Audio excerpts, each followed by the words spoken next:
So I listened to the More Than Culture podcast, and I mean, I've known about you and everything, and Rodney Jordan's mentioned great things about you when he was on the pod, and I'm just curious because you have the nickname Kamal The Secret Right, Genius. So how'd you get that right. nickname? Like it's really like it's a few ways to dissect it. One, my actual name is my actual last name is Secret. My name is Kamal Secret. Okay.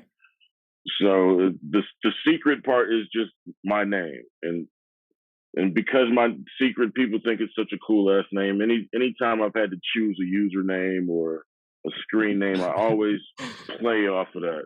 Um, and then I've always kind of been like a guy that was involved with projects and involved with different things and around the scene, and people didn't really know who I was or what I did if you weren't directly involved with the project. And I've always had a knack for being able to figure out how to do things Hmm. and get things done, and always been very technically savvy. So there's that side. And then I come from a family of very smart children. My Okay. my brother my brother is a Harvard graduate. My little sister went to Emory, graduated from Emory Law. Is now one of the youngest law professors at Georgia State Law School. And like I did not graduate from college, but think that I'm smarter than both of them. So it's like I am, Yeah. even though I have these very highly educated, highly accomplished siblings, there who are also secrets. Yeah. I I call myself secret genius because I think I'm smarter than both of them. So that's kind of the threefold of where the name comes from. That is an awesome last name. Secret. I never heard of something like that. If you ever meet somebody with the last name Secret, it is very likely that they are related to me. I Oh, haven't met anyone with that last name that's not related to me. well, I want to talk about your podcast, More Than Culture, which has been out for a few years. So, what Right. kind of inspired you to? Because I understand you're one of the founding people of that podcast. So, what inspired you to start that podcast? Um. Well, I had kind of been out of the creative space for a few years. Um. Prior to starting More Than Culture, I did a lot of editing, and a lot of shooting on different projects. So I was more of a behind the scenes, and I was trying to figure out how I was going to explore my next creative exploit. And so I had bought a new camera. Um, Remo, who's also on the podcast, was was running a studio that was just kind of a mixed creative space for artists. Hmm. They were renting out, some visual artists, some music studios, some just all different kind of artists were renting space in this kind of warehouse unit that Remo was running.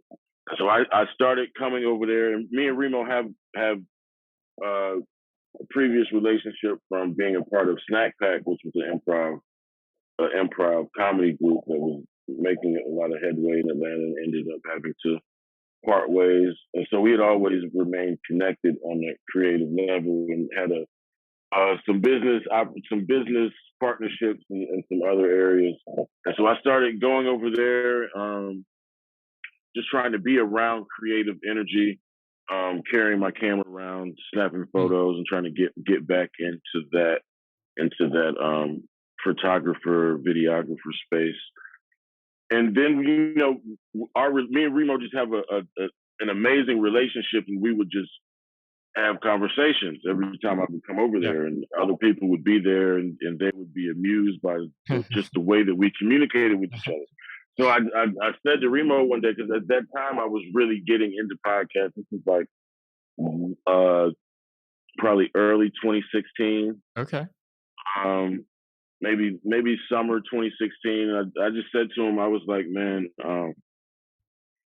like I think people are entertained by the way that we talk to each other. And if Hmm. we recorded it on a podcast, I think people would listen to it. And so we started just talking about it and, figuring out what the format was going to be, throwing names back and forth. we landed on More Than Culture, which was an idea that we had for something else, um, and the name just fit, and we started figuring out what the format was going to be. We added another host, who at that time was a young lady named Ali Rock, and we just cranked it up and got things going. And then Mhm. the chemistry wasn't really there with Ali, so we decided to part ways with her, and it was just me and Remo for a while. Tyler was a part of Snack Pack. Excuse me. Tyler was also a part of Snack Pack, Okay.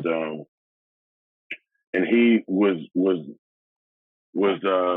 starting to look for another creative outlet, with shooting sketches and other things. So he started coming to that same warehouse space that Remo had, and eventually just started sitting in on multiple podcasts. And then him and Ronnie were working on Bossa together at that time. And so they were just naturally together a lot. Ronnie started coming with him. He liked the vibe of what we had going on. And then we just eventually made it official and made that foursome the squad. Well, and you mentioned that you're still like in your infancy and doing stand up, but I understand the podcast actually led you to doing stand up. So how did that happen? Remo and I had discussions years ago about potentially me doing some writing, um, for people, but I had never really had any interest in being on stage. But have always known that I have a certain knack for for writing and telling jokes or whatever. But Ronnie Jordan is a legend in Yeah. comedy. You know, somebody that I've been seeing on TV for 15, 20 years telling jokes. And when Ronnie became a part of the podcast and got to know me a little bit, like he would constantly tell me, like, man, you need to get on stage, man. Like you need to say that on stage. Like you need to get on stage and start Okay. saying this stuff. And so like I took that to heart without anybody even really knowing. Started writing. Um, Started trying to put together a little set, a little 5-7 minute bit. Yeah. Um, and then at one of our live shows, one of our More Than Culture live shows that we did in this was September 2019. I just told everybody, like, I'm going up tonight. I'm doing a set. Like nobody knew. I think I had told Tyler prior to, we just to kind of get some pointers from him Okay. on how to get out of the set and how to kind of close it out. But nobody else really knew. And it went well, and I fell in love with it, man. I haven't stopped since. Yeah. I love Ronnie. I remember his Ruben Sutter impersonation, and this is like when it first happened on you like posted on YouTube.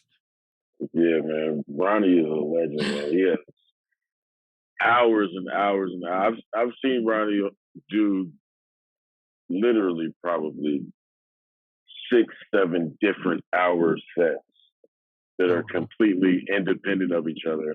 There's no telling how much more material that he has Yeah. that I've never heard. Like Ronnie is special. Yeah. Yeah. I just love that impersonation. You know, Yeah, it's that Rufus, yeah, it's so classic. He gets. I've seen crowds like, and that's the level that he has, and the just the how memorable his material is. Like yeah. people at shows are like asking him to do jokes from 15, 20 years ago. Like, hey man, do the Ruben Stutter, man, do the Fat Man at the Door. Like it's crazy. Yeah. I saw a while back, but this was like right before COVID hit. I would say I saw Bruce at a comedy show, and I was hoping for him to do a couple of stuff when he was on Comic View, you know, hosting the show. But I Right, mean, he right. uses some, but my favorite is when he has different faces, when he ever picks up different samples. So that was actually my favorite one he did. Yeah, Comic View was man.